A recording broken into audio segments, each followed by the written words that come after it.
Bonjour, voici une vidéo pour t'aider à organiser ton matériel pour le cours de maths 6e année à la place des jeunes. Tout d'abord, tu devais t'acheter un bon cartable avec une fermeture éclair. Je te suggère fortement, je te demande d'inscrire ton nom ainsi que la matière dans le coin en haut ou en quelque part sur ton cartable, assure-toi que ce soit très visible que le cartable t'appartient. Ensuite, sur la liste de matériel, on vous demandait un cahier quadrillé, 200 feuilles. Même chose ici. Assure-toi de bien écrire ton nom, la matière. Si tu trouves que ce n'est pas assez visible sur la couverture, tu peux ouvrir puis l'écrire à l'intérieur de la couverture du cahier de maths. Vous remarquerez ici, j'ai demandé une règle. Il y a plusieurs règles maintenant qu'on peut acheter qui sont perforées. Je les aime beaucoup parce qu'on peut les attacher à l'intérieur du cartable. Si ta règle n'est pas perforée et que tu ne veux pas l'attacher à l'intérieur, tu peux la mettre sur le côté ici parce que lorsque tu vas fermer la fermeture éclair de ton cartable, ta règle ne tombera pas. 4 duothèmes. Voici les titres que tu dois inscrire sur tes duothèmes. Un premier s'appelle SOS Maths, le deuxième Devoir de la semaine, le troisième Résolution de problèmes et le quatrième Écriture mathématique.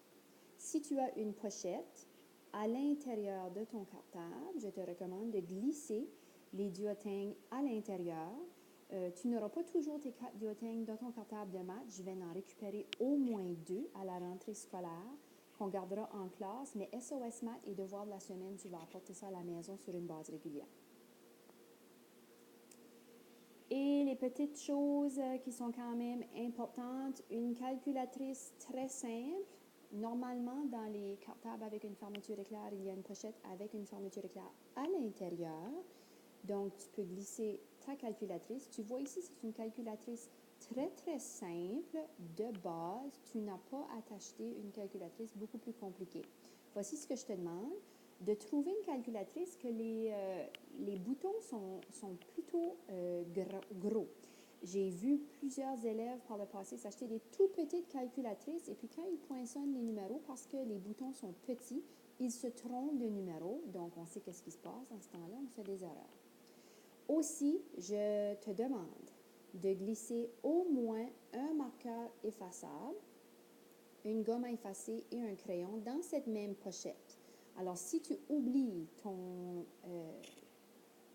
étui à crayon dans ton casier, tu auras toujours un crayon, une gomme à effacer et un marqueur effaçable, des choses qu'on utilise à chaque jour en mathématiques. Dernier petit conseil super important, ton marqueur effaçable, si c'est possible, écris ton nom, colle une étiquette. Ce sont, parmi le matériel scolaire, je pense que ce sont les items qui disparaissent le plus rapidement. Puis lorsqu'il n'y a pas de nom, on ne sait pas à qui rendre le marqueur. Donc, s'il te plaît, bien indiquer ton nom sur ton marqueur effaçable. Et voilà, je te souhaite une bonne fin de vacances et je te dis que j'ai bien hâte de te rencontrer.